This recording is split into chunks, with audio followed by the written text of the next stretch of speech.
Hej och välkomna till golfakademi.se, och idag tänkte jag faktiskt fortsätta berätta lite om svingar enligt ryggraden.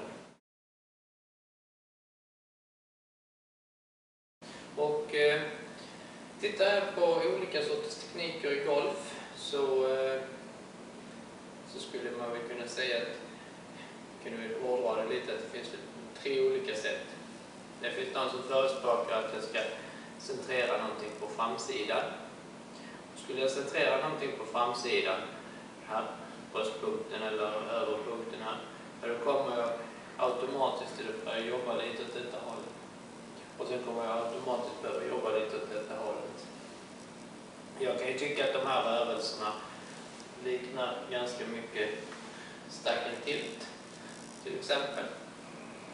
Och kanske överhuvudtaget svingar där man försöker stå väldigt stilla eller vara väldigt centrerad på framsidan av kroppen.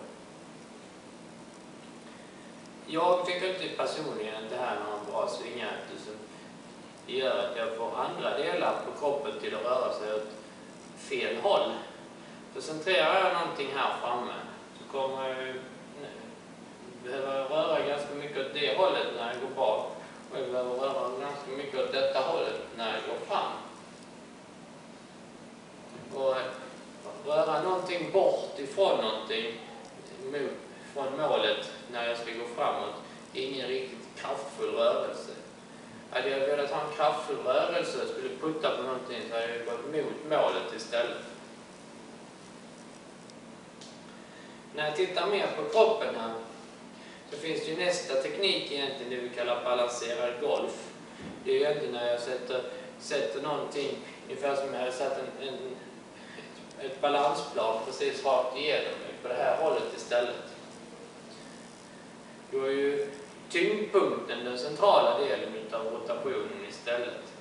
Skulle jag då vill jag mest bara stå och känna att jag har 50-50 till 50-50 och möjligtvis en liten viktförflyttning framåt. Det blir inte heller riktigt rätt.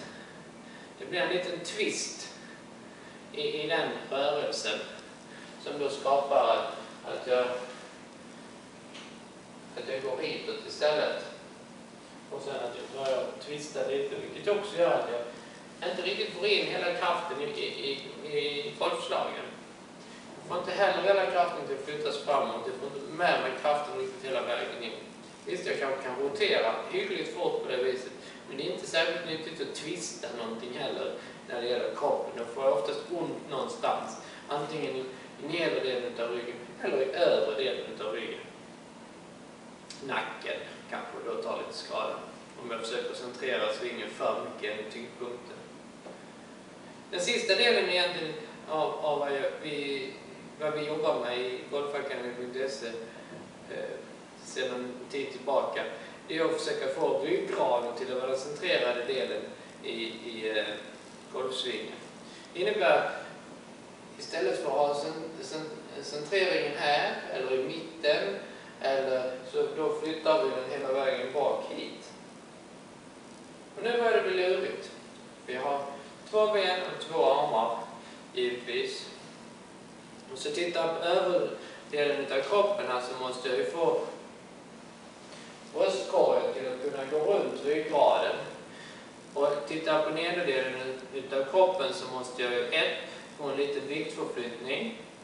Ungefär lika mycket viktförflyttning behöver jag som tyngdpunkten ligger framför ryggraden, så jag får inte ha världens viktförflyttning, för det blir inte heller rätt. Utan en viss viktförflyttning på 3-4 cm, det är så mycket tyngdpunkt jag har framför.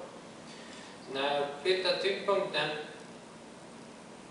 3-4 cm i starten här, nu kan jag dra upp golfsvingen och så har jag centrerat nederdelen av svingen här bak.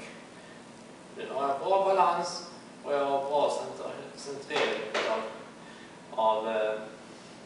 av ryggradslutet.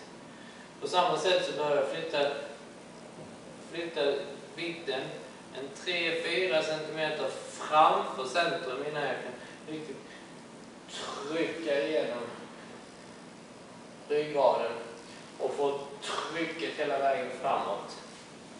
Så